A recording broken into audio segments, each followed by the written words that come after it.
Hello. Hello and welcome to our very first workshop from Elements Paint the Earth. I am so excited to be here with you today, and um, we are going to paint and create and get inspired and translate that, and I cannot wait. I think it's going to be absolutely amazing, and I know it's going to be amazing. um, so I I'm so happy you're here. And I will start with that. For those of you that have joined the class when we are first getting started, welcome. For those of you that are joining on later on, welcome as well. So I'm so happy you're here. I think we are going to have a lot of fun here and create a lot of amazing finishes that I am passionate about, and I think that's going to be fun. So please don't hesitate to ask questions if you have them. If you have them later on, you can ask them in the group, or you can message, whatever is more comfortable for you. And as for now, just say hello. I'm just going to take a minute to say hi to all of you and welcome you. If you're watching this on the replay, you can always fast forward through any part that you would like to if you don't want to see everything. So when you guys come on, please tell me hello and tell me where you're from. And that kind of gives me an idea of, our geographic location, where you're from, what's around you. I am in Utah, and so I have a lot of different inspirations from nature, from the mountains, the pine trees, all the way down to red rock and the desert. So there's a lot of variation in it as well. So, all right, we are getting you guys on here. I'm so glad you are here. Very cool. All right, so our very first class is going to be all about texture. All right, so I've set this up. I I really want to teach the Reiku finish, and I'm excited about that. But I've kind of set this up and structured this class in a way so that you will have a good foundation before you start the Reiku finish. And I feel like that's very important. And so my first workshop that we're going to be doing is texture and nature-inspired finishes. And today will be all about texture. And then tomorrow we will kind of dive into, how we take something that we see in nature and translate it into painting furniture. And this doesn't necessarily have to be on furniture. It can be on a canvas or any other medium that you would like. So, yes, Suzanne, there was a video call for a chat, and I'm not sure why, because I haven't had that happen either. So I'm guessing it's some kind of updates that Facebook has done, and they've kind of changed things a little bit. That is my best guess. They've also sent out messages which they've never done before, so I'll check on that. I'll see if I can take care of that, because I know that can be kind of infringe upon you, and I don't ever want you to feel that way. All right, so with that, let's get started. I am so excited to teach this class to you. This class is probably the most near and dear to my heart out of any class I've ever taught, because I grew up exploring and adventuring and taking in nature. I tend to see the world a little bit differently. So when I go on a hike with friends or family, everyone will enjoy it and have a good time, and I'm the one that's over there finding like a unique rock or something cool in nature. And so I kind of just think that way, and I thought it would be, and I use that way to paint. I get inspired from things that I see, and that's how I paint. And I thought, after realizing that not everyone sees things that way, that maybe it would be a good idea to teach this class and to open up your mind and eyes to see things a little bit differently. So that is my goal here, to kind of just help you see things differently. And when you get out in nature, I want you to be inspired. That's 100% my goal. So that is the plan, all right? So with that, we will get started on our texture finishes. Okay, so here is kind of the class breakdown. Some of you have taken classes from me before, and some of you haven't. I have structured this class in a way that you can watch the replay at any time and watch it to have the information that you need to complete the finishes. Tonight I'm going to be showing you, let's see. Okay, so 7 finishes. All right, so we're going to move a little bit quickly. I have everything planned out in steps so that we can do that. So don't feel like you have to follow along and create with me tonight. That is not the plan. The plan is to just watch, learn, ask questions if you have them, and then recreate whatever look you would like on the replay. You don't have to do them all, but I want to give you the information. All right, so that is our game plan. So don't feel pressured at all. I'm just happy you're here. I think it's gonna be fun. Okay, so the first look, I am going to be doing all of these on, I would say canvases, but they are not. That's masonite board that I had cut down. But canvas, I may say canvas and I mean the same thing. I feel like that's the best way to teach you the finishes, but I want you to be able to take these and translate them onto furniture, okay? So with that, tonight we're going to go all into texture. We're going to talk about texture mediums, how to use them, why I prefer one medium over another for certain finishes, and all that jazz, okay? So with that, let's go ahead and get started. Okay, these are the boards that I'm talking about, are canvas boards or masonite boards, okay? These are great to practice on. So I just got a big board of masonite and I had him cut it down for me. And this is great to teach on and great to practice on, okay? So I have 3 looks I've created down here. I know that you can't see them, but you will be able to in a minute. I'm going to recreate them. So most of my finishes are in a 2-step process. I'll show you, and then I have the next step ready so that we can move through them fairly quickly. All right?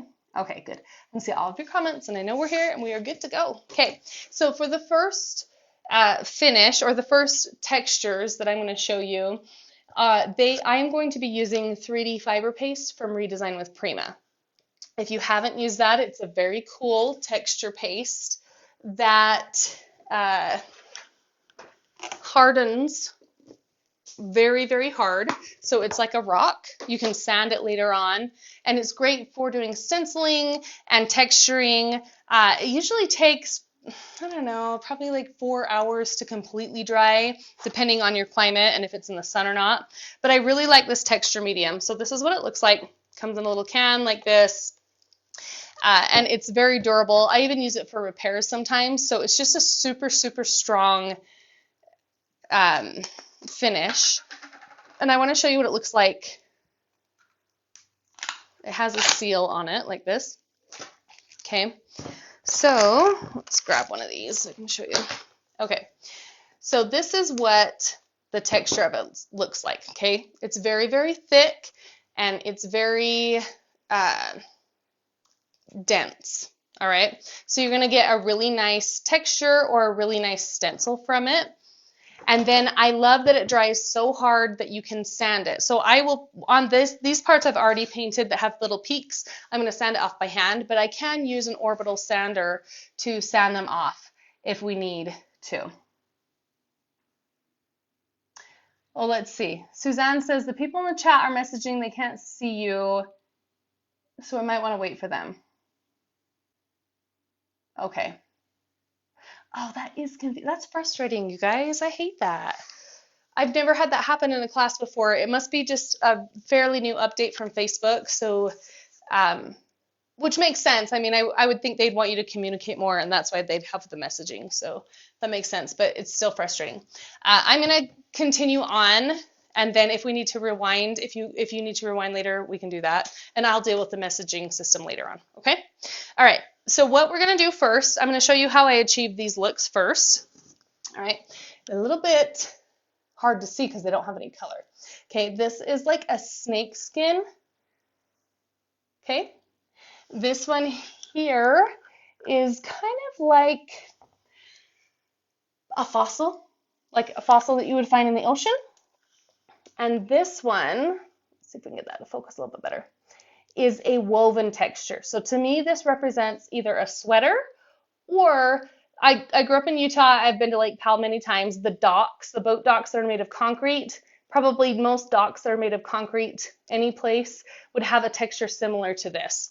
All right, so I'm going to show you how to make all 3 of those.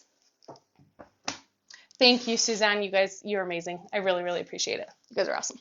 Okay, so I'm going to use the 3D fiber paste from Redesign with Prima. Okay. I like it because it's thick enough and it works really well for these textures. But I'm going to use stuff from the dollar store to create the looks because I want to make it affordable to all of you to be able to do it and to me.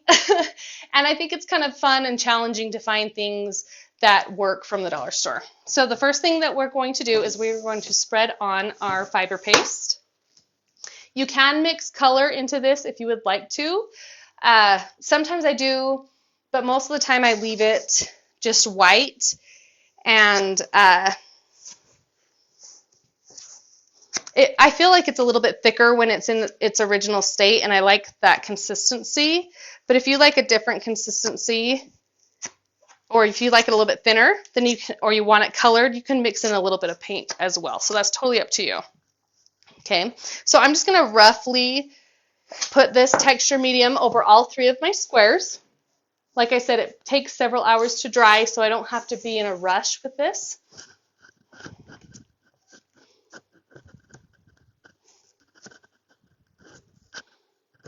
All right. You can wear gloves if you would like to. You don't have to wear gloves for this. All right, let's put it on our bottom one here. Ooh. I feel like I'm playing a violin here. I've never played the violin. I had a friend who did, and it always looked really cool. I played the piano, but never played the violin. All right, so we're just going to kind of spread it. We don't want it super thin, but we don't want it super thick. So just thick enough, kind of like if you're frosting a cake. You want it about that consistency. So you want it just thick enough to be able to take the design, but we don't need it much thicker than that. Okay, so this is about how I have it spread on. It doesn't have to be completely smooth. It's okay if it's not.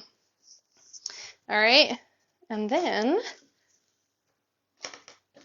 let's see, I'm going to put my fiber paste away. I think this is the only time that we're going to use fiber paste tonight, but I really do like this stuff. It comes in a big bottle and it will last a long time. This is also the same medium I use on walls, so if I add stenciling to a wall, I use this because I can sand it down and it's really strong. Okay, all right, so let's do our snake skin first. Okay, so I told you I'd grab stuff from the dollar store. This was like a double whammy because this was actually the packaging for a sponge that I got from the dollar store, and I thought it was really cool. And I just realized I did that wrong. Let me scrape this off. We'll come back to it. Anyway, so any type of netting will work to be able to do that, to be able to create the snake skin with it. So I had that sponge and it happened to have that packaging, so I just used that. But you can use, what are those nylons called, Kim? I have my friend Kim here to help me, and she's going to help me clean up stuff. She's amazing, and I love her, so I may ask her. But the fishnet tights?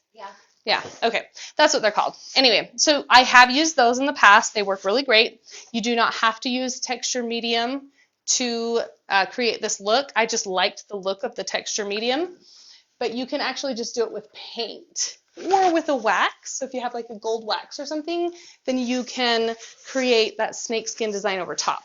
Okay, so for a snake skin, don't apply your 3D fiber paste yet. Take your netting, okay, whatever that may be. This is actually from an actual net at the dollar store. This stuff is that I cut out. So it can be anything, any type of netting will work. Okay, so I'm just going to take it, and then you want to tape it down. Grab my tape right here. And then when you tape it down, you can tape it down just flat straight across, or you can squish some areas a little bit tighter, and then you can create flow with your texture. So flow is something I want to talk to you guys about, not flow the person, whoever that is.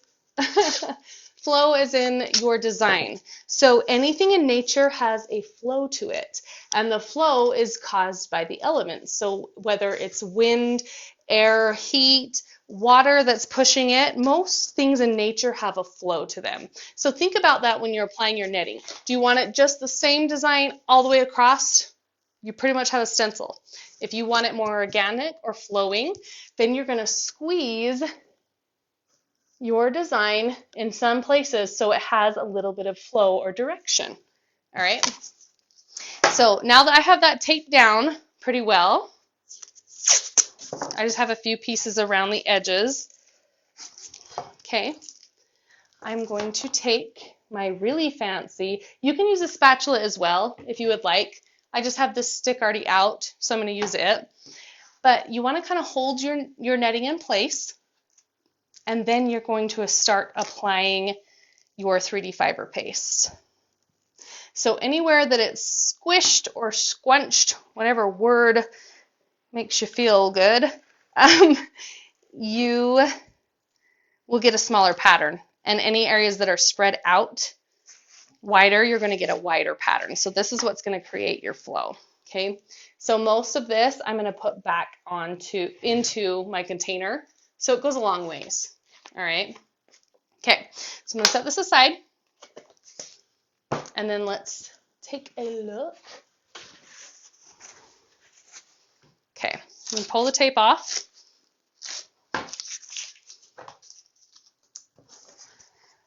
All right, so that's what it looks like with it applied on there. Okay, pull all that tape off. Okay, and let's go ahead and pull it back. All right, isn't that a cool design? I love this design. I actually did an entire mirror for a friend in it, and I thought it was so, so cool. So think about that, all right? So that's how you do the snake skin. Our next one, which I think is kind of fun. So all of these pictures are from the dollar store. This is our, it's just a stainless steel scour. It comes in a 2-pack from the dollar store. The reason I like this is because it has like a circular pattern on it, which I think is really cool. And isn't that cool? That's the pattern you're going to leave, okay?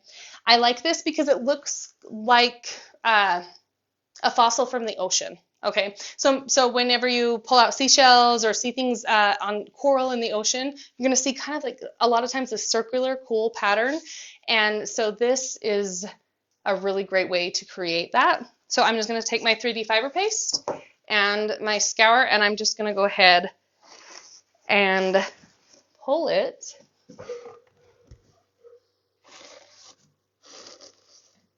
right down to kind of create those circular spots.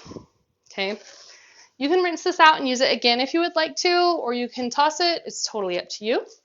All these I'll probably just toss. Not have to worry about it. Okay.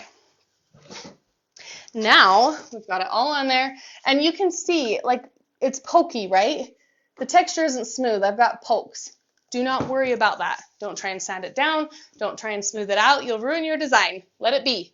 Let it be overnight, and then tomorrow you can sand it. All right, and I'm going to show you how to sand it as well so you guys can see that because I don't want to leave you hanging. Okay, for the third design that I'm going to show you is a woven pattern. So this is like a sweater, or this is like the concrete docks that you see on the lake. And this is from the dollar store too. This is the drawer lining you see, or cabinet lining that you find. And it has a bunch of it in it. So if you need cabinet or drawer lining, you can use the rest. And you can use a little bit for the artwork you want to create. All right. So I'm just going to take a little bit. Isn't that cool? That's the pattern that you're going to make. And I'm going to set it over the top.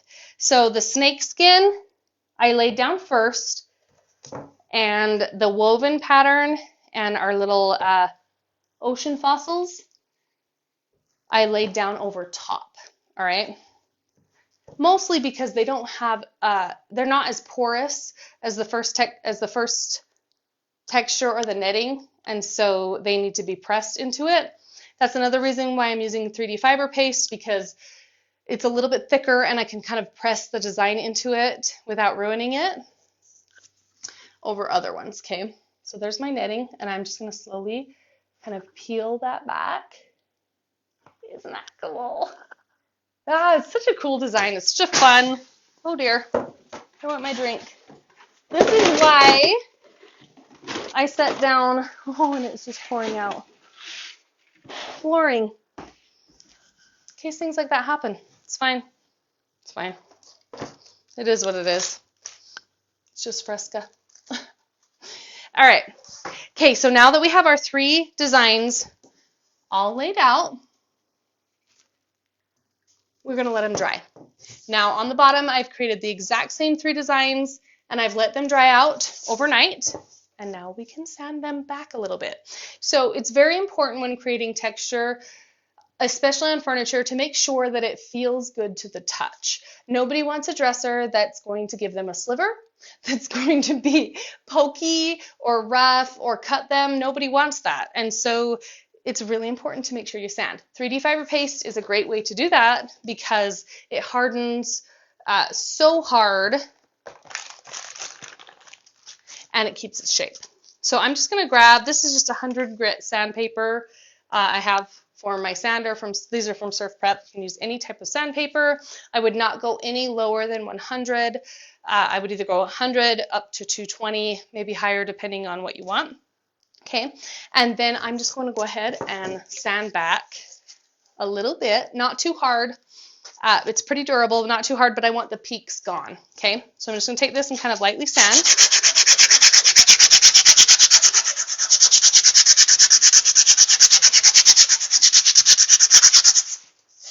Okay, so that still has texture, but it's smooth. So that's our snake skin. Isn't that cool? Okay, there's so many things you can do with this. Like I said, you can use a paint or a wax over top of colored paint. You can do the 3D fiber paste. You can paint it black. I would paint it black, and then you could take like a rubber spatula and smear some gold into the crevices and have a really cool popping finish. All right. So the sky's the limit. You can make it whatever you want. But this is just the base of what I would do if I wanted to create this and have like a 3D effect. Yeah, they're fun. And then the fossil, the same. You sand it.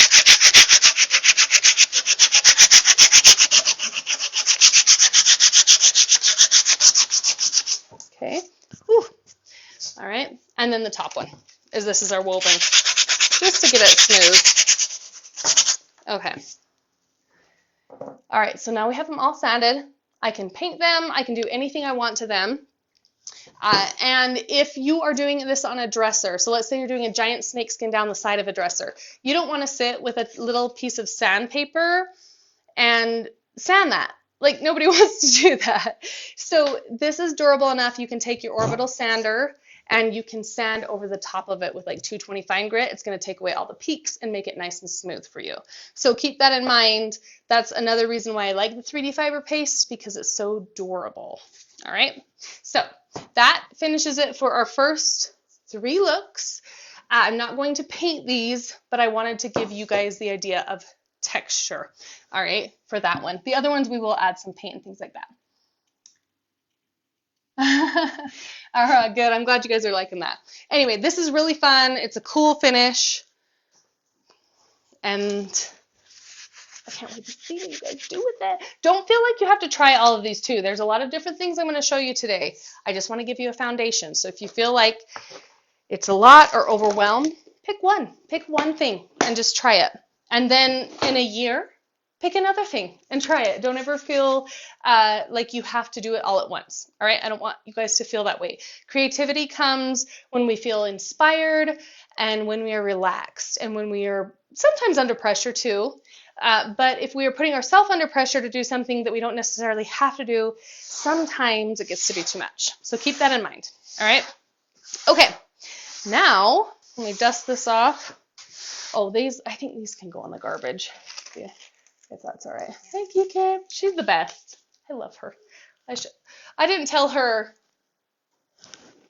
she was going to be on camera. But if she wants to say hi, she can. She don't have to. No. She's like, I'm good. Okay. All right. So for our next texture, do you guys have any questions that I feel like I need to answer before we move on?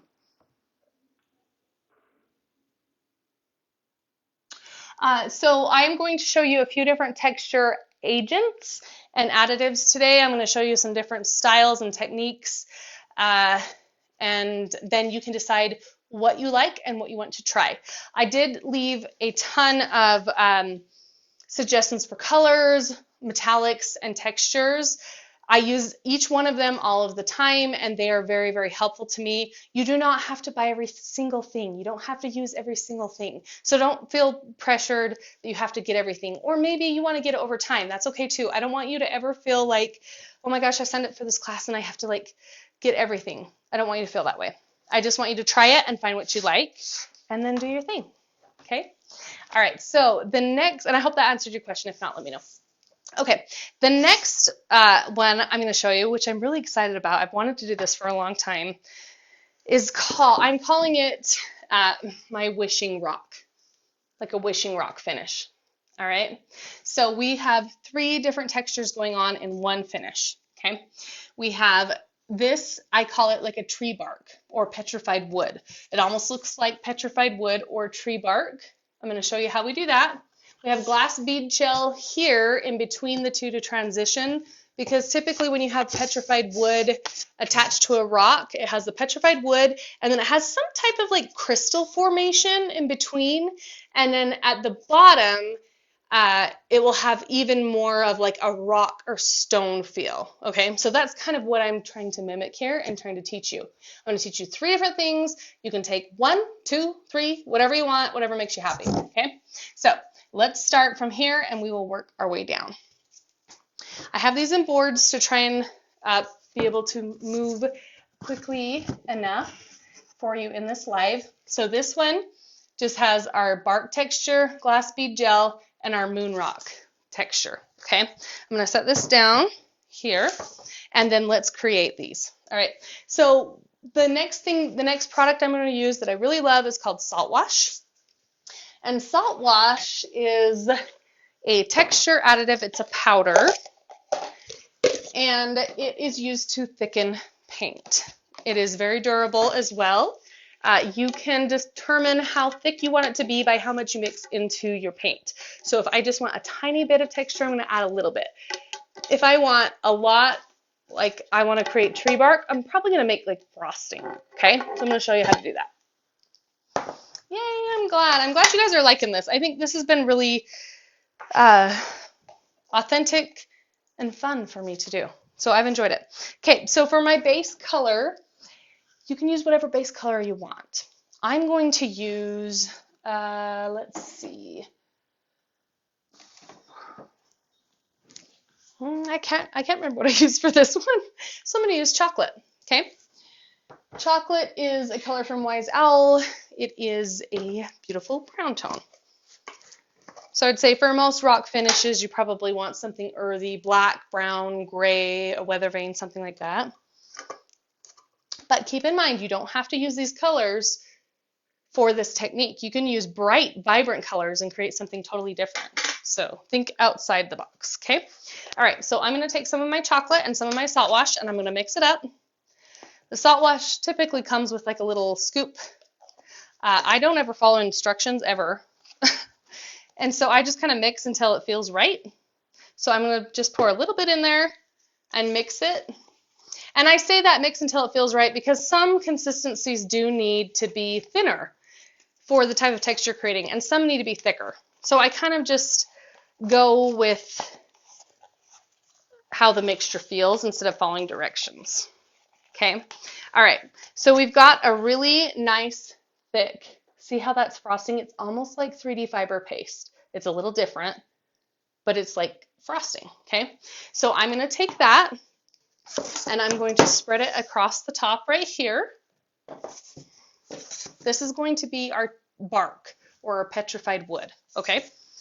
So I'm gonna take it and just go ahead and spread it. Thank you, Kim. Can you believe I spilled my drink? I can. I mean, I can believe it. Kind of embarrassing, but it's fine. I liked that too. I had a little, I don't know if you guys have those out there. We have like soda shops in Utah. Is that just a Utah thing? I feel like it's like a Utah thing. So, and my brother and sister-in-law actually own one, which is kind of funny, and so does Kim's brother and sister-in-law. They own the same one. Funny. Anyway, in Utah, they have a lot of soda shops. So they'll take like, I don't know, like a Diet Coke and they'll add coffee creamer to it and then maybe like vanilla or coconut or something like that. Yeah, so they're really popular. But I had some left over in my drink and I spilled it, so I'm a little sad about that because it was really good. Okay, so now I have my frosting consistency spread across the top. It doesn't need to be perfect. I just want it spread across the top. Okay, and now, Are you done with the salt wash? for a minute. I think I need it one more time. Okay, now we're going to take parchment paper. You don't have to use parchment paper. You can use aluminum foil. If you don't have that, you can use paper. Just grab some type of paper, okay? This is thick enough so your paper is not going to stick in it. It's going to kind of sit on top of it. Yes, dirty sodas. There you go. That's exactly what they're called, dirty sodas. Dirty drinks. That's what, it's the Utah edition of dirty sodas. Okay, so I'm going to take this and I'm going to fold it accordion style, roughly with my hands. Okay, it doesn't have to be perfect. I just want that accordion print. Okay, so I know it's hard to envision, but this actually looks like bark, like tree bark, kind of, a little bit. I'm going to take it and I'm just going to press it right into my salt wash mixture, my nice frosting consistency. See how that starts to create that kind of barky texture. Okay, I'm just going to spread it on. I have used aluminum foil and paper to do this before. They work about the same. I just had parchment paper on hand, so that's why I suggested that. Okay. Ah, it's so cool. Even that's cool. Like even just a little bit, I don't know, it's kind of cool. Anyway, maybe not. Okay, so now I have my tree bark. Okay, after that, I want to create my base, which is my moonstone, and then we will create the connecting piece. Okay, so I still have my salt wash I mixed up. It's a little bit thick, and you know what? I'm going to tell you guys a little secret. We're going to try and use this salt wash throughout the rest of our looks. So we kind of have a base, and we just have to add a little bit. That way, we are using everything that we mix up, and it'll save us money on products and stuff. Okay, so it's a little bit too thick for this moonstone texture. I'm going to thin it a little bit. You can use a little bit of water. I'm going to use paint. So I'm going to use the same chocolate, and we're just going to pour just a little bit in there. And then we are going to stir that up and mix it really well. How in the world do I think of this stuff? I don't know. I don't really know. Like, it's kind of weird. I know, like, a lot of it, I was like, this is kind of weird, but it's freaking cool. I don't know. I think it's just the way that I think. I just see things a little bit differently. And my hope is that that will be beneficial to all of you as well. Hi, Callie. How are you? I'm so glad you're here. Okay. All right. So now we have a pretty good consistency. See how it's a little bit more runny? Okay. I feel like I should use a different color. I don't know if I'm digging this. It's fine. It's just the base. I'm going to add just a tiny bit of salt wash because I don't want it quite that runny. Okay, so just a little bit. If I have it too runny, then any texture that I press into the paint is going to just fall over and it's not going to hold its shape. Okay. All right, so we've got this. This is perfect, okay? So you can see it's a little bit frosting-like, but it's thinner than our other consistency because I can drop pieces off. The other one, there's no way, like whatever was stuck to the stick is staying, okay? So we are going to do the bottom up. This is called, I call it my moonstone, like a moonstone texture because it has little divots. My hands are so dirty, I'm sorry. Little divots that I would imagine that's what the moon looks like. Or when I see the moon in a picture, that's, yeah, like craters. Yeah, it's a cratered finish. All right, so let's take our mixture with our salt wash and let's put it at the base. And all of this, just applying the texture, don't worry about what it looks like. You're just getting it onto your piece of furniture, canvas, whatever you're doing. You are just simply getting the texture on. So if you don't have a spatula, say you don't have a spatula. I mean, I've been there many times, and I use my hand, typically in a glove, but you don't have to. It's not going to hurt you. It's a water-based product. It's easy to wash off. So it's kind of up to you. Okay, and then I'll just kind of smooth it out a little bit. I think I'm done with the chocolate. I think. Here's a paper towel. You want to just clean off a little bit. Thank you so much. Okay. And then there's the lid. Thank you. Okay, so now I've got my texture on there. If you are working in direct sunlight, you're going to want to move more quickly. If you are working like I am indoors, you can take a little bit more time. Yeah, thick. Yeah, it's like a brownie mix thick. I like that. Brownie mix thick. Brownie mix thick. That's hard to say. But I like that. That's a good way to put it. Okay, now we're going to take another fancy dollar store item, a sponge. And this is how we're going to create our moonstone. And why? Why do you think we're going to use this? Because it has craters. It's like a crater-like, moon-like texture. Okay, you can cut off the string if you want to. I'll cut it off just for kicks and giggles. I washed this out. I've already used it once, and I washed it out, so I've probably used it several times. And the netting that I used for the snake skin is actually what this came in, so it only cost me 50 cents, really. That's just cool. Okay, I'm just going to take it, and I'm going to go ahead and just dab it. Isn't that freaking awesome? It's so cool. I love it so much. That's why I was so excited to teach this class, because I'm like, wow, the textures are cool, and the pictures are cool, but to actually see them, you know, after you apply it and see what it looks like, it's so cool. It's awesome. Okay, so that is our moonstone texture. All right, so we've got petrified wood and moonstone. Now let's bring it together and create our crystals. Would salt wash stay on a stretch canvas without cracking? Yes, it would. I have done it before. It's really awesome. If you mix it too thick, it might crackle. So that might be a thing. But as far as adhesion to a canvas, it will stick very well. Any paint that will stick to a canvas, it's going to stick just the same with salt wash, unless you have it so dry that it would peel off. So just mix it a little bit more wet and you'll be fine. Okay, all right, cool. So now let's add in our crystals. So this is another one. If you haven't seen this texture agent, you're gonna love it. If you have seen it, you'll still love it. It's really cool. Where did I put it? Oh, here it is. Okay, so this is called glass bead gel.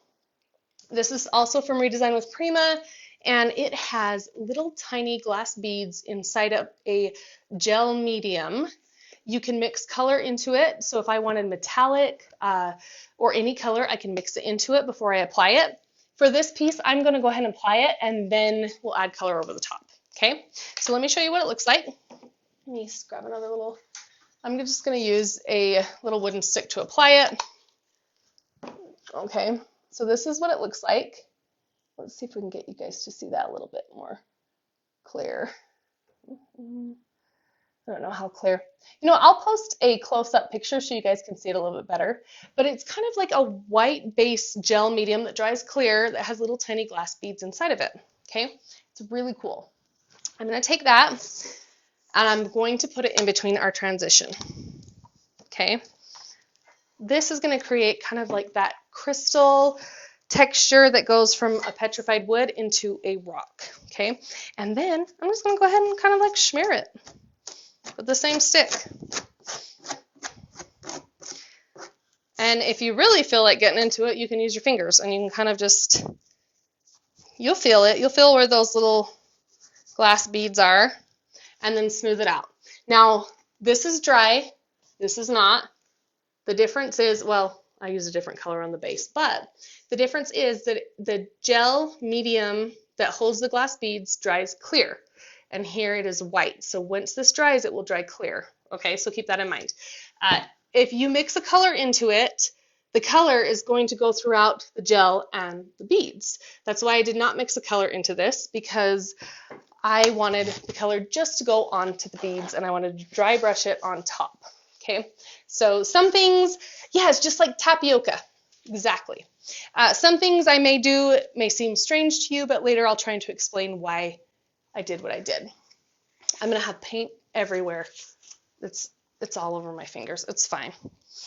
Glass bead gel, super cool. We will be using this in our Reiku pottery finishes. There are things, products and techniques that we will be using later on that are important to learn in this class, the first workshop. All right, let's see. Oh, that would be amazing. An amethyst vein in the middle. Yes, do it. Freaking love that. That is awesome. I love that. I'm so excited to see what you guys do. Like, that's the cool part about this class. It's cool, like, to teach and to share, but to see you guys take things and create from that, that's why I do it. Like, that's the cool part. So cool. Okay, so now we have our texture created for our base. Let's see, what time? 6:45? Yeah, I think we have time. I tried to plan these out so we could get everything done. Okay, so now we're going to add just a little bit of color to take it from this to this. Okay, because this is our wishing rock. This is what makes it look more like that rocky texture. Now remember, we still have our bark up here. If you want charred bark, burnt bark, old bark, anything like that, create your base and then layer it with like black and brown tones, and then you can dry brush a little bit white over it, and then you have kind of like that charred feel instead of petrified wood. Okay. All right, so let's add a little bit of color. Now, I have never actually done this before, not this look.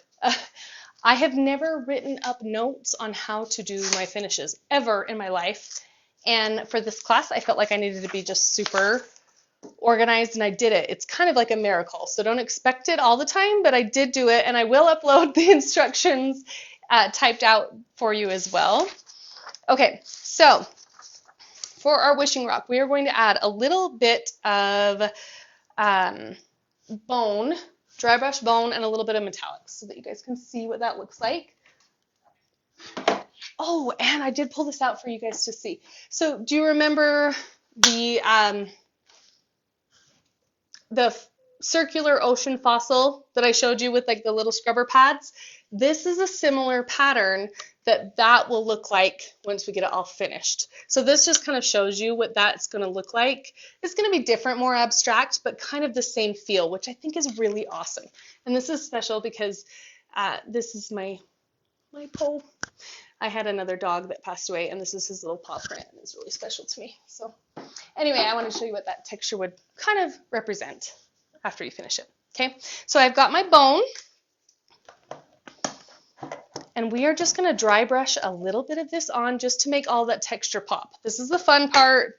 I like to show this to all of you because I think it's kind of cool to see. All right, and I am just going to grab, I don't know, what's good. This is an S30 Klingon brush. So it's the short handle. I love the short handles because they're bulby on the end, so they're easy for me to hold. I have small hands, so I really like these ones. They're also easy to get into crevices and corners because they are short and they last forever. So if you haven't used a Klingon, if you have questions, you can ask them. You can always message me as well. So to dry brush, to make our texture pop, make sure it's completely dry. I'm not going to touch this side we just did, only the dry side. And I will show you. So on our tree bark texture, we kind of made our petrified wood. It pokes out a little bit. I'm okay with that. But if this was on furniture, I wouldn't want it to feel rough. I've talked about this. So I want it to feel good to the touch, but I still want it to have texture. So I'm just going to sand it just a tiny bit, just to pull off any piece that might be there that would be sharp. And I'm only sanding it just a little because I want the texture to stay, okay? So I'll just sand that off and just knock it down just a little bit, okay? Now that feels, it has texture, but it doesn't feel sharp, All right. Don't sand the glass beads. It's not going to do you any good. They don't sand. They are like hard as a rock or glass or whatever. They're hard.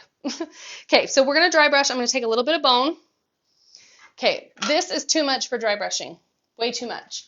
Dry brushing means a tiny bit of paint on your brush. There may be some things I share with you. You've done this a million times, you know. But there may be some things I share that you've never heard. So I'm going to share all the things, and then you pick and choose and take what works for you. Okay? So I'm going to take just a little bit, and I'm going to offload my brush onto just a paper towel. You can use a plate if you want to, but you want just enough paint on your brush. See how that leaves a little film on my hand? That it's going to leave a film onto the texture of the piece you're working on. All right, so I'll take my brush. Ooh, that's wet up there, I forget. And I'm just going to go ahead and go across. And I'm going to dry brush that. And if there's not enough, like if I offloaded too much, I'll take a little bit more. Add it on my paper towel. I always pull from the corners first. There we go. You guys see that? Now you can start to see that bark kind of pop, right? Isn't that cool? If it's too white for you, if you don't like the white, do this anyway, and then you can either glaze or wax it after it's dry to kind of tone it down, okay? But just, I always say, just always make it brighter. Always make it lighter than you think, because once you add that glaze, it's going to completely change the look. So always err on the side of just a little bit darker. And then I'm just going to go over the whole area just so I get that texture to really pop. Now this is what I'm talking about with Kling-On brushes. I'm not gentle on my brushes. I'm very, very hard on my brushes, and they hold up. I mean, this is a textured surface that will hold up to an orbital sander, and I can rub my brush over it. So that just shows you how awesome they are. I won't use anything or promote anything that I don't absolutely love. They're awesome. I started with one Kling-On brush, and I used one for the first 8 months I ever owned one, and then I slowly added. So I think I just need the lid on and then over there for at least, okay.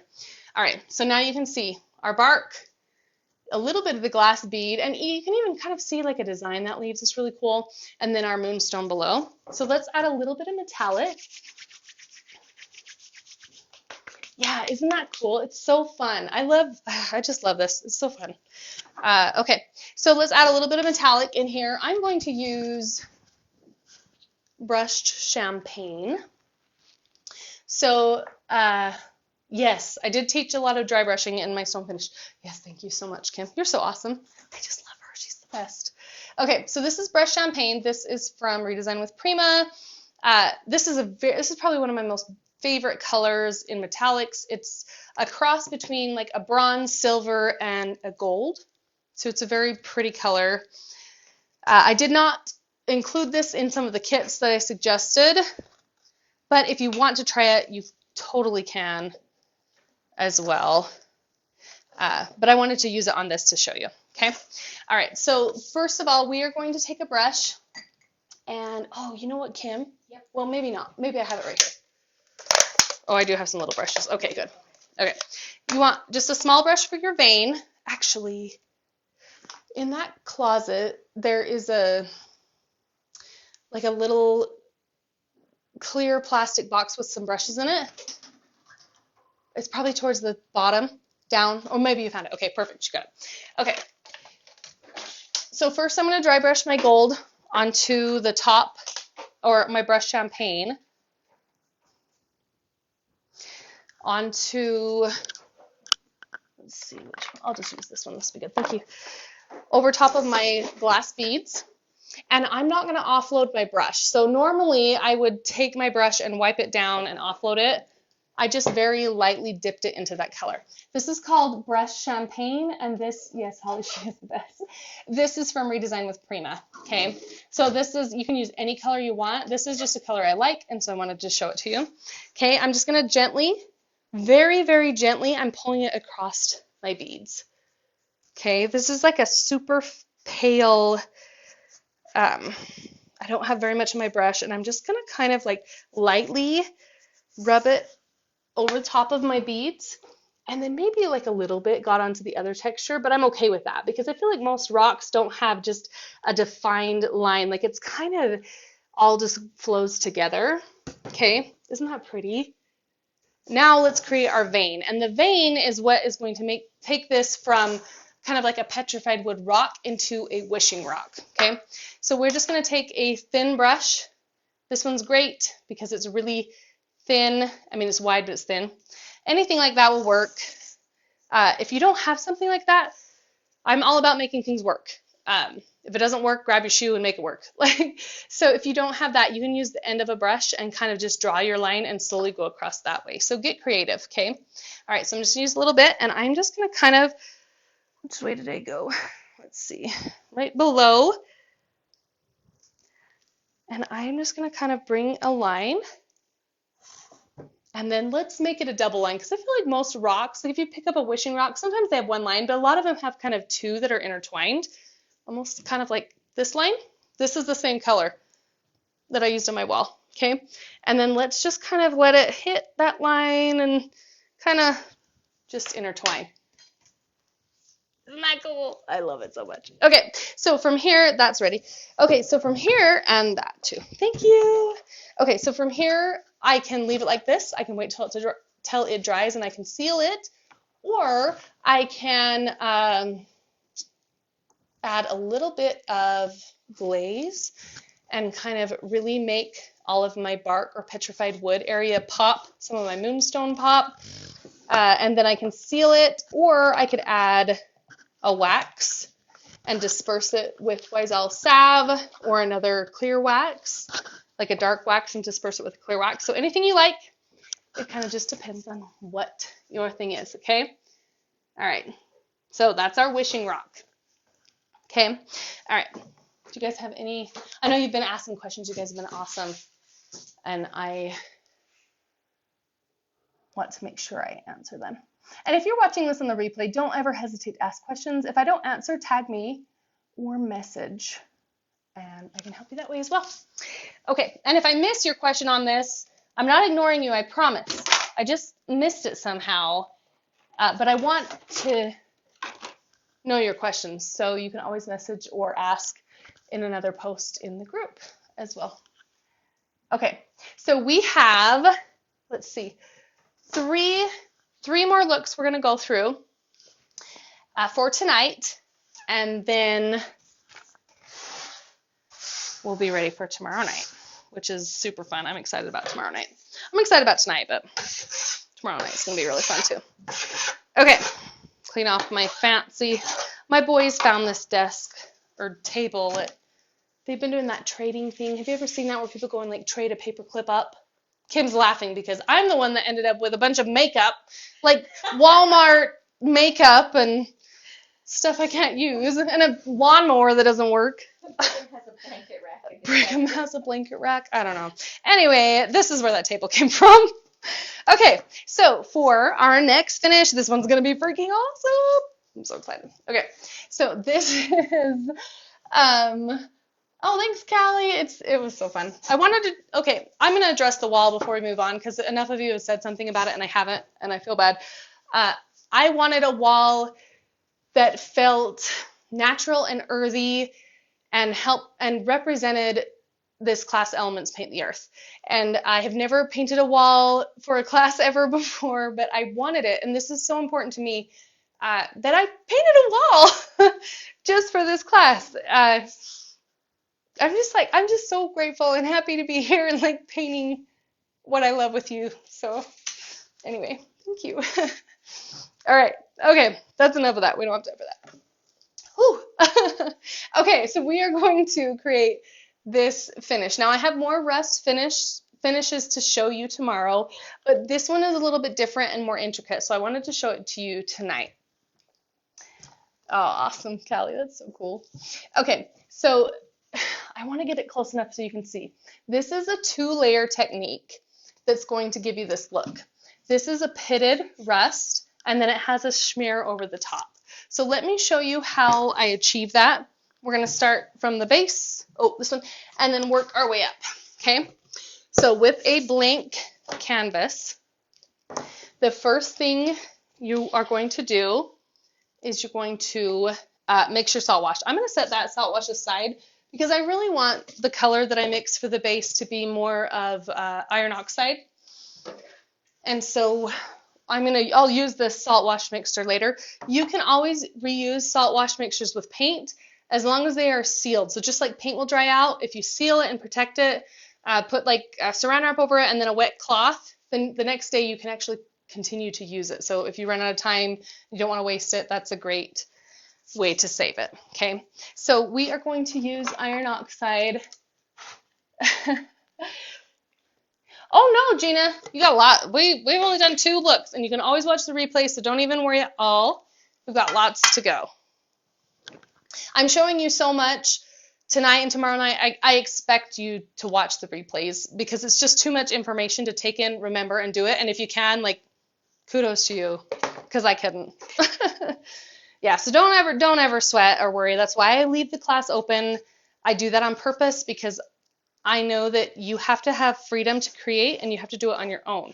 And so I want to create a space where a space that you feel safe in, that you can do that. Okay. All right. So we are going to use iron oxide. Iron oxide is a color that I created for Wise Owl Paint. We needed a good rust, and I was always making my own, and I got tired of it, so I made up the perfect rust.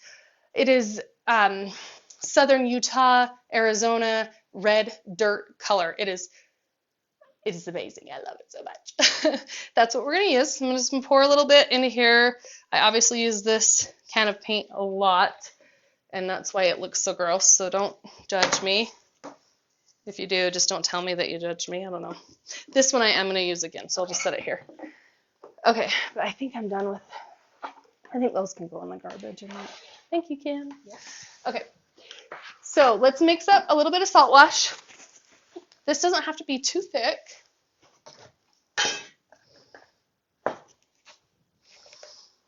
It'll probably be like almost frosting consistency, but it doesn't have to be exactly. Okay, so let's mix that up. I like salt wash too because it's it's safe for you to use. I don't have to have gloves with it. I don't have to have personal protection, although I can see it later. And it's not going to affect me. Now there is some additives or finishes that may, so make sure that you read on the bottle. If you use something different, make sure that you read that and take that in consideration because your health is important. It's so important for you to take care of your body, to wear masks and things like that when you need to. So make sure that you do. Oh, that's so awesome. It was one of her first Wise Owl colors. I love that. That's freaking cool. It was funny because I had another retailer say, and I love her, she's so funny. You guys, and I'll even say it, like, you guys, some of you might know the goody girl, Janelle. She's super cute, bubbly girl. Anyway, she said, when that color came out, I hated it. I thought it was so ugly. I was like, why? Why would you do that? She goes, but then I started seeing how you use it, and then I started using it, and she goes, I realized that we need it. It's necessary. So it's kind of fun. Okay, so first let's lay it down. So this is a little bit thicker. You could probably go a little bit thinner, but you want whatever you're going to do to it to hold shape. Typically when I mix my salt wash into paint, I do not mix it this thick, but it's going to dry a little bit faster, and I'm going to be able to show you more quickly what I'm going to do to this. If you mix it thinner and you're at home and it's not quite right to do what you want, just like let it sit out in the sun for just a little bit and then kind of just check the consistency and see how it feels. If it feels like super wet and soggy, it's not going to hold shape and hold in your design. If it's a little more dry or frosting like, it is going to hold into your design a little bit better. Okay, so just kind of keep that in mind. All right. Okay, so I just spread it all over my canvas. We are going to do something really fancy. I hope that you guys are ready for this because it really doesn't get much more fancy than this. Kim, buckle your seatbelt. So from the dollar store, they have this fancy little dustpan with a broom. Okay, now you don't have to use this. You could use a toothbrush or a broom, like a regular broom if you wanted to. I don't know. This is great. It's a good size. I feel like it's a good size for furniture or artwork, and that's why I like it. So this is $1. It comes with a dustpan. You're not going to use the dustpan unless you have to clean stuff up. Save it. Maybe if you do a paint pour, you might want it. This is what you want, okay? These bristles are like super tough and strong. You can also use, for those of you that have, I say this, maybe you've used them for other things, but that have stripped furniture and you use the little tiny wire brushes. They come in like a 3-pack of like gold, silver, and black or something like that. They're like little toothbrushes. You can use that as well. That's a great little thing. Kimberly's like, what are you showing us? I paid how much for this class for you to show me dollar store stuff? Okay, so you're going to take it. Now you want to create a pitted texture. So rust has pits in it, right? Most rust does. And that's why it rusts, because it over time weather creates, and salt, things like that, you know, from snow plowing, hit up onto your car, they create pits. Okay, and this is a really cool texture for rust. So we're going to create pits with our broom. Okay, and I'm just going to stipple it on.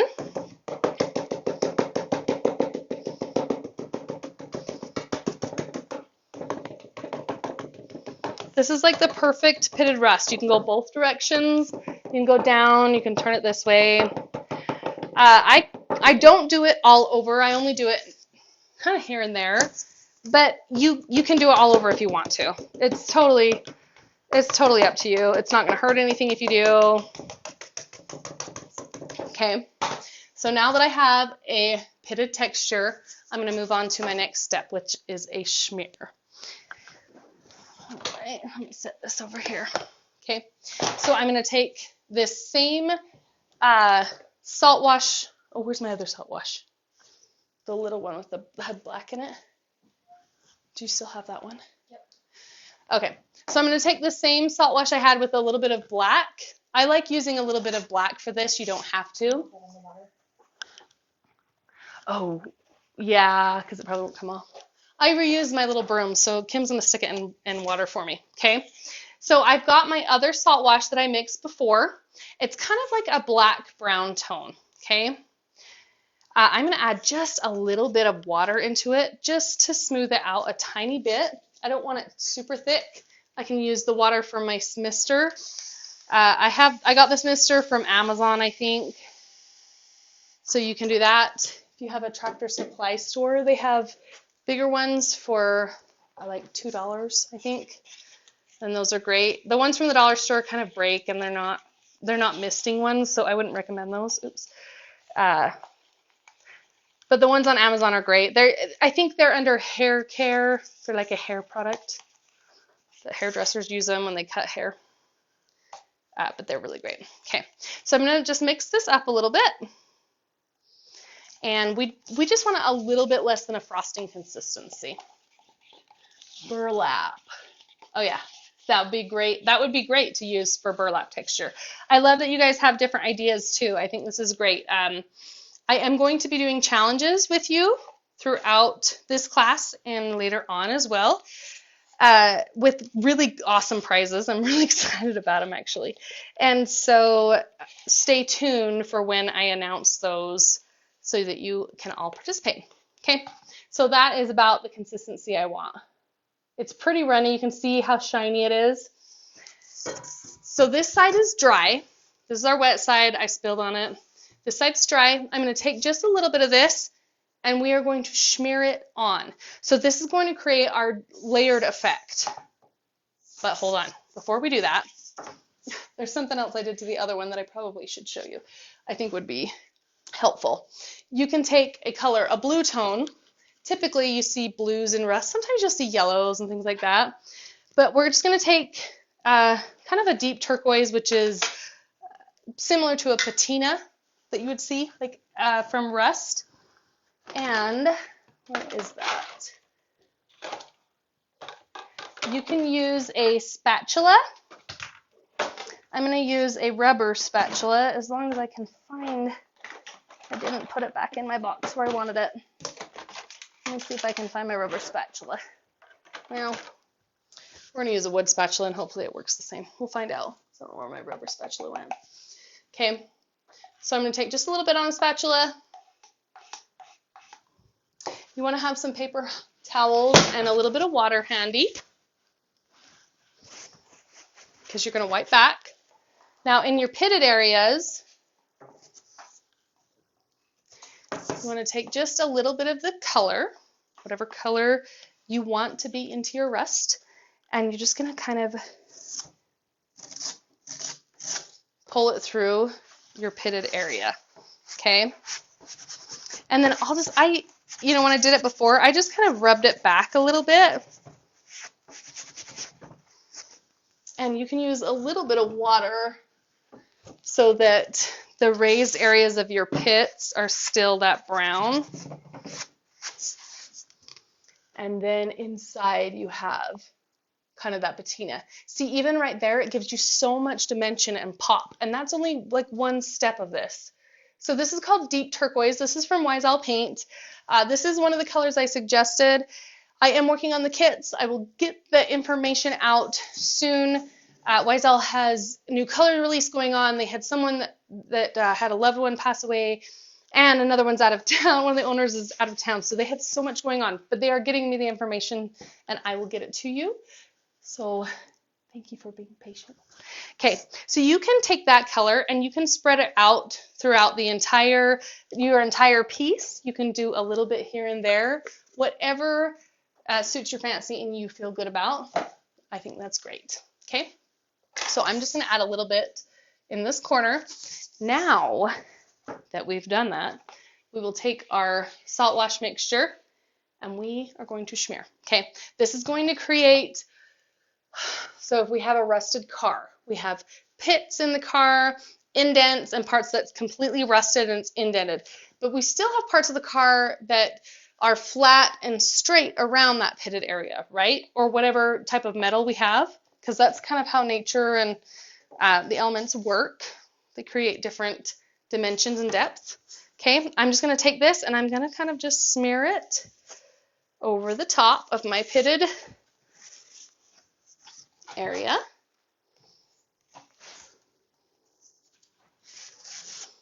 And because you've already textured it, you don't have to be like super careful that you're covering it up, because you're not going to cover it up. You're going to be,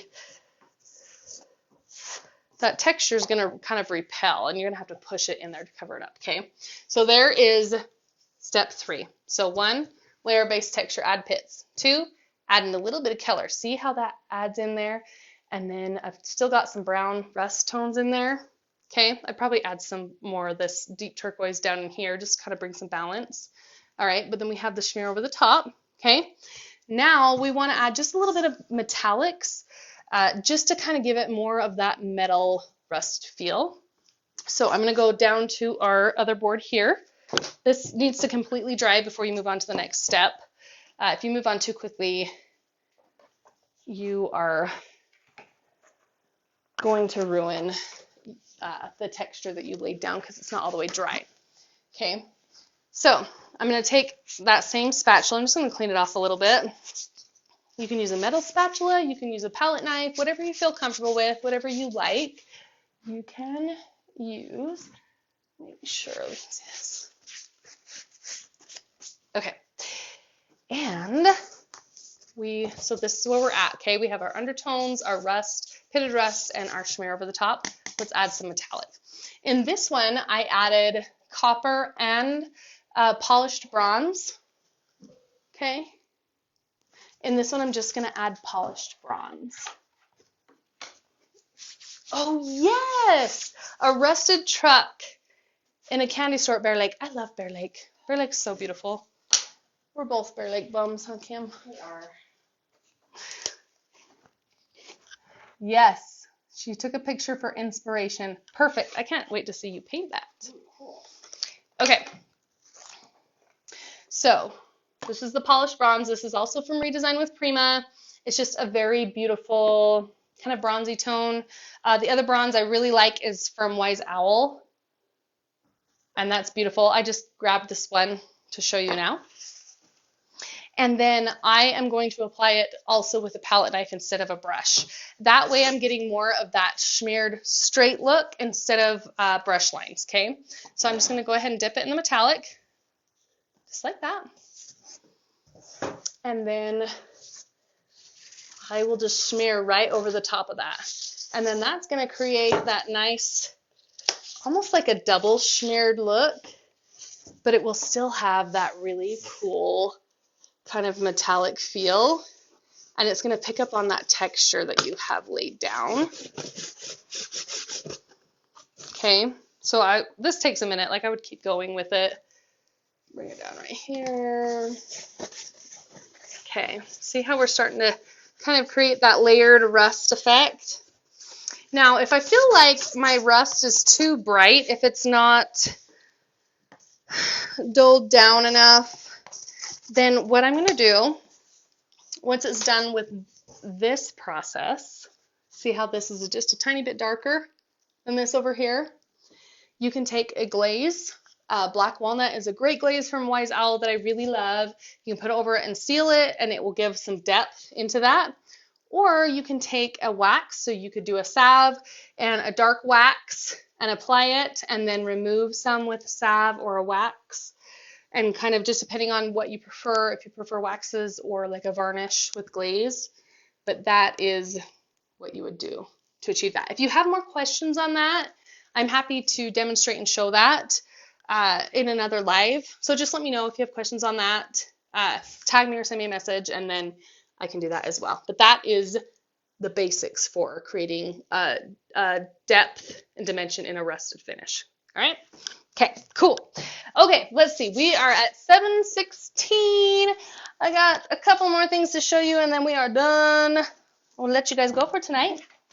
Okay, so there are two more texture mediums that I really wanted to show you tonight, and I think that you will really find them interesting. I do. Okay, the first one, oh, I might have to like pull my hair up, Kim. No. It's hot in here. I need a fan, swamp cooler.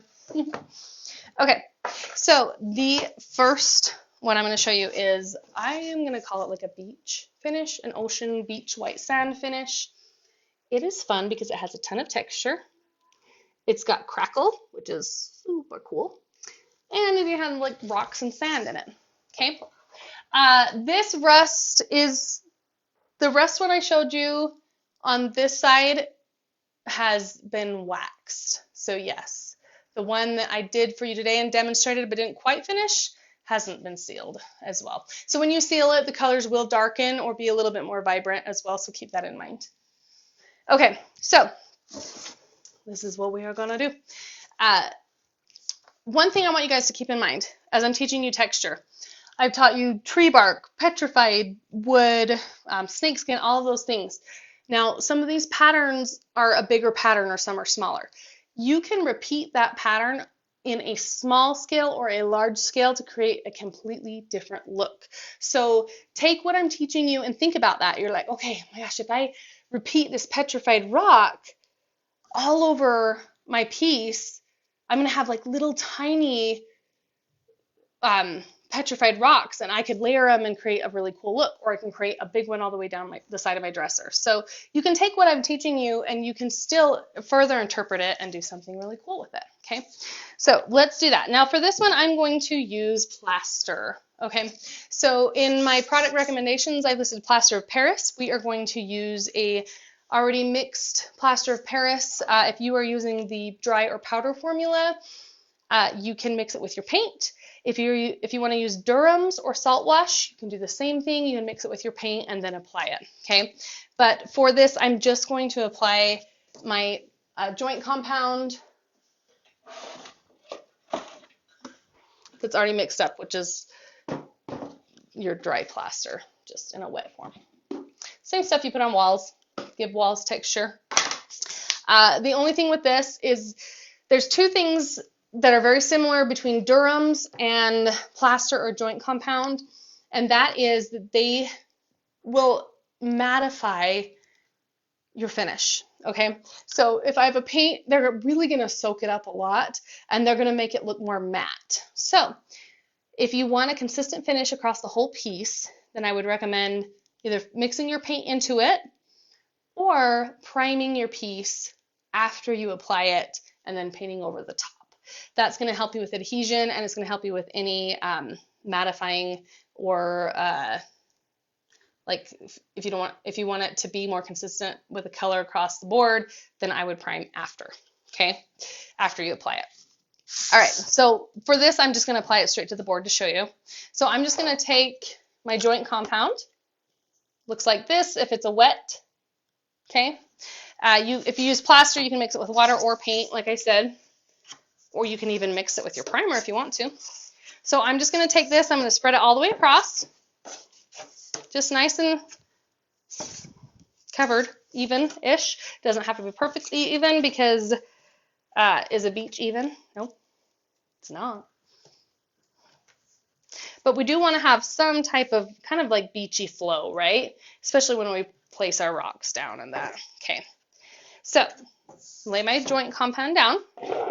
I think I am done with that. And then we are going to add some rocks, okay? So on this piece, I added a little bit of sand over the top of that. And the sand is from the dollar store.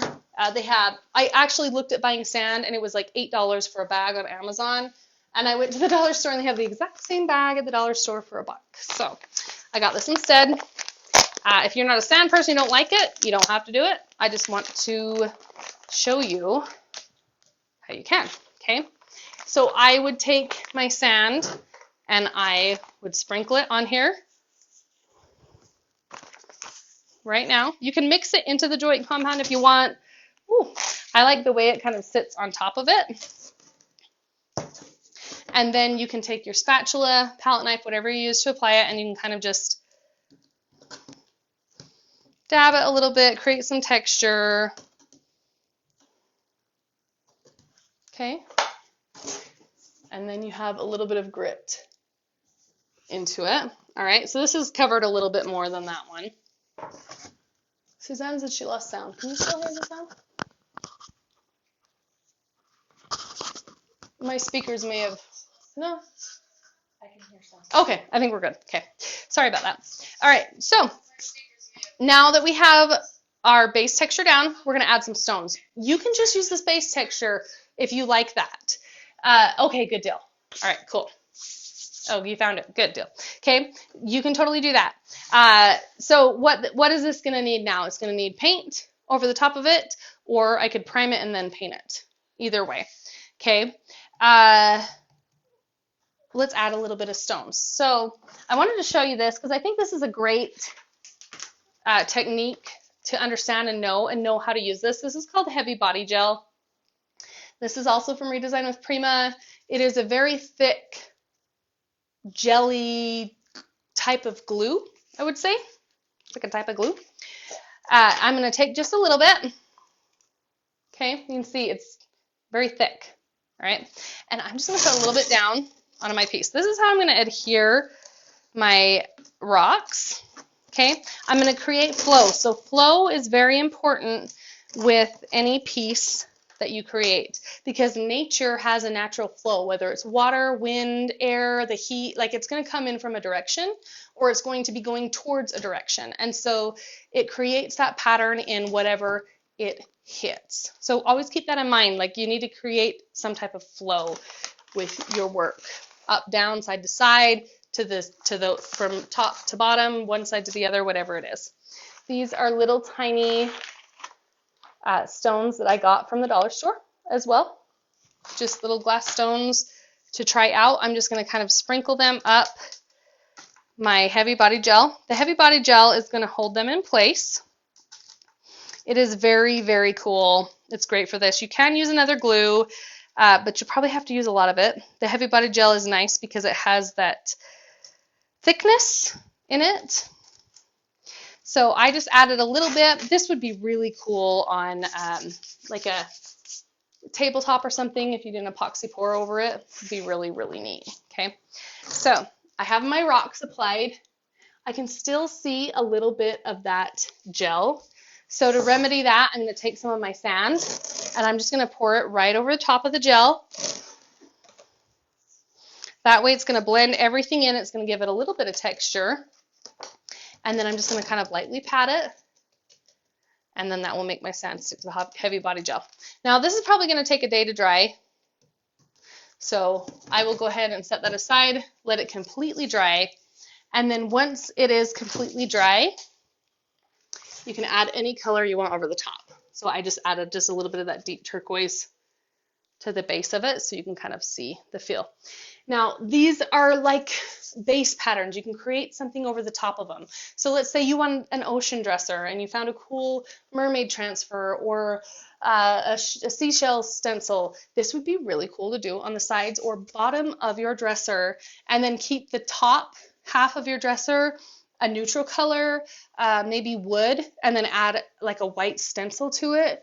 Like that would be so cool to have a white stencil with seashells and then kind of like sand and the ocean at the base. So keep that in mind when I teach you these things. It doesn't have to be like, oh, now I have to have an ocean dresser or a beach dresser. You can make it whatever you want it to be. All right. Hey, Mom. My mama's here watching. Joyce is my mama. Thank you, Mom. Okay. All right. So we got one last one. Are you guys ready for this? This one's really fun. How many of you have used Bondo before? If you've used Bondo, give me like a heart or a thumbs up or something. And if you haven't, that's okay too. I'm going to talk to you about it and show you. I'm just going to bring this up here. Oh, and before we do this, I'll just show you real quick. I forgot to show you this with the Wishing Rock dresser or the Wishing Rock finish. This is pretty much the exact same technique, just on a vase, okay? So you can take the things that I've taught you and then apply them to something else and create something totally different. But this is probably my most favorite vase in my house. So just kind of keep that in mind. When you're creating, it doesn't have to be on furniture. Okay, cool. So a lot of you have. All right. So this is wood Bondo. You can get it at most hardware stores. Reasons I like Bondo. It's great for repairs. I've had a table leg that had half of the foot chopped off, and I was able to shape and repair and recreate it. And it's super, super durable, very strong, and it progresses in hardness. So I'm going to show you. I already have it laid out on here and dried, but I wanted to show you how I mix it. Always wear gloves when you use Bondo. I recommend doing it outside with the open air. And actually, Kim, will you open that window? I'm only mixing a tiny little bit, and I'll probably take it out of the room, but it is very strong smelling, so keep that in mind when using Bondo. Wear your gloves and get ready to mix. Okay, so you just need a mixing container, some type of mixing device, and then it comes with, and I'll actually mix it with this, it comes with two parts. So the base part that's real stinky, and then your cream hardener, okay? If you run out of cream hardener, they sell these individually, so you can buy another packet of it, which is nice. But you don't need very much. I've never really read the directions on exactly how to mix it, and I've never had a problem with how it works. Kim's like, and you're teaching these people. Okay. I don't like directions. I don't know. It's not something to brag about, but it is what it is. So, but it works, okay? So you just want some of this and a little bit of the cream hardener. Okay. Oh, that's a great question, Angelina. These are my most favorite gloves I have ever used throughout my entire career. They are nitrile gloves. They are super flexible, very strong, and so I can reuse them over and over again. They are the same gloves that most hairdressers use. So they're called nitrile, and you can get them on Amazon. Sometimes Harbor Freight will have them. I recommend getting like the 7 or 9 millimeter thickness. Sometimes they come in blue or a different color, but these are my favorite gloves. They're really awesome. Okay, so let's mix up our Bondo. I'm just going to take it right out of the lid like that. Put it into our cup. And we only need just a little bit of the cream hardener. Now, this is like really stinky, right? Like it smells like a perm. Yeah. Like a nail salon, like a perm. It's not great. So definitely do it outside. But I just wanted to show you. I'll just mix it up and show you, and then we'll take it out. But okay, so you're just going to mix it. That cream hardener is red. And so it's going to change your Bondo to kind of like a pinkish tone.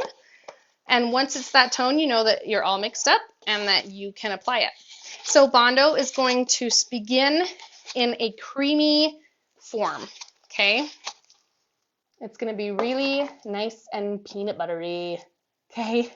Now over time, that pretty peanut butter texture is going to harden. It's going to turn into like it's just like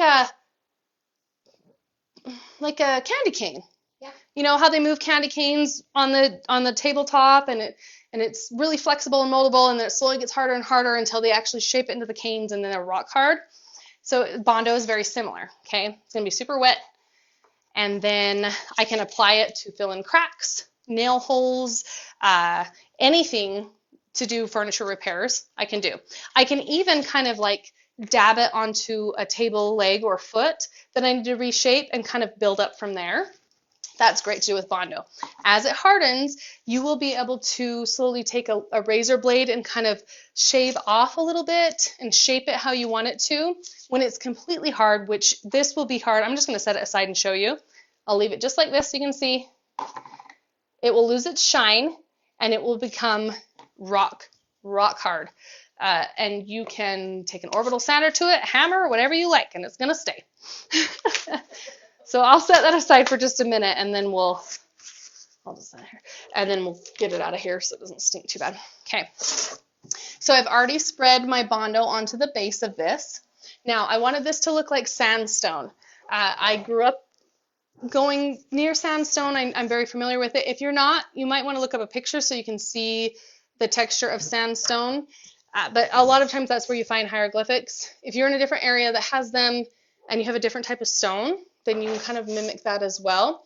I just like the Bondo for this look in particular because it dries so hard and I can actually kind of carve into it and create my designs.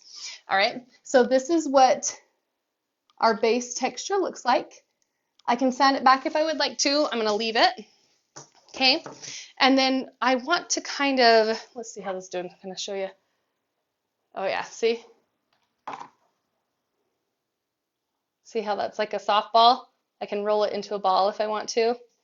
Okay, it's gonna get so hard it'll be rock hard. So we'll just, yeah, if you want to just toss, Kim's like, hurry, get out of here, it stinks. Yeah, just toss it outside, that'd be great, thank you.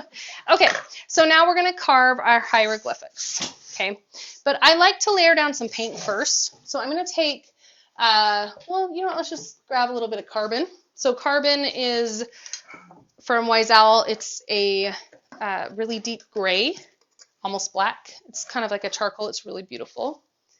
And we're going to paint over the whole thing with this Klingon brush. This is an 035 Klingon brush. They don't look like the bottoms. They are actually all black. But I used mine so much over the years and ruined them that I painted them and dipped them in epoxy so I could keep using them. Okay, so I'm going to take my carbon. I'm going to go right over the top because when you see like hieroglyphics, especially in southern Utah area, you're going to see rock that has been aged by the sun. So you might find some kind of sandstone colors, but you're going to find anywhere that hieroglyphics are, typically they have a lot of sun that hits them. And so the rocks over time kind of turn to like a black brown from the conditions of the weather. And that is about what it will look like, okay? This really dark carbon chocolate, and it will change the color of it, okay? Now, I'm gonna hit this with a hairdryer. It shouldn't be too loud.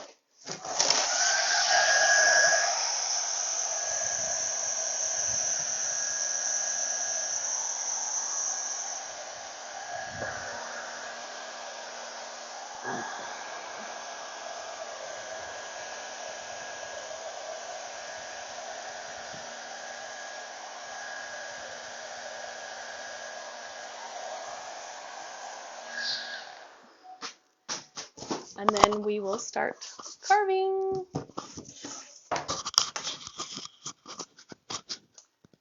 Okay, we're good. Okay. You can use anything you want to carve your hieroglyphics in. Now, when I first made this, you know what my first thought was? Like, oh, that's weird and it's kind of ugly. But then the more I thought about it, I thought, I did it for a reason. I kind of love it. It kind of resonates with me. It reminds me of lightning. And most hieroglyphics I've seen, or pictographs I've seen, they are very, what's the word I'm looking for? Arbitrary. They're very rustic and earthy. They're not perfectly created or made, okay? And so that's what makes this so fun, because they're not supposed to be perfect. So you could do something like, you can take, this is a mold that I poured up of a dragonfly. Take a dragonfly, you can set it down, you can trace it with a marker, and then you can kind of carve in that design if you want. You could use a stencil, anything you want. I am just going to show you just with a little knife that I have so that you can kind of see what this is going to look like. So I can create any pattern that I want to, okay? And I am just going to go ahead and carve right into that. Now I painted it that carbon first so that we would have a cool two-toned carving. Okay. So there's my little circles. I'm going to turn it this way so you guys can see it a little bit better. And then we're just going to go ahead and make some lines. This would be so cute to do on like a little kid's dresser and then leave a little message like, you know, I think you're amazing, or I love you. You could draw like a little sunshine, say you are my sunshine. There's so many different possibilities. You can make it more mature, put it in a man cave. There's so many things you can do, okay? So you're just going to carve into it. It's very easy to carve into, and this has been hardened for several days. You just want to make sure your Bondo's hard, and you can do that. Now, this has two different tones. As you can see, this is carved into it. Down here, I placed iron oxide over the top after I kind of carved a shape into it. And then when that was dry, I carved my little lightning bolts. So that's why you see 3 different color tones in here versus 2 up here. Okay, so that is how you make your hieroglyphics. All right, if you guys have any questions on what we did, you feel confused, or you loved it, hopefully, then please let me know. I really, really enjoyed tonight. I thought it was fun. Just kind of creating some different textures and feels and opening up your minds to the world of texture and taking from nature. So tomorrow night we will go into some more nature-inspired finishes, and I am going to pull from some of the photos that you guys shared in the feed, and we'll create finishes from that. And yeah, we'll do a lot more painting tomorrow night as well. So I can't wait to see you guys. If you have questions, don't hesitate to ask, and we will continue on our journey. So I'll see you guys tomorrow.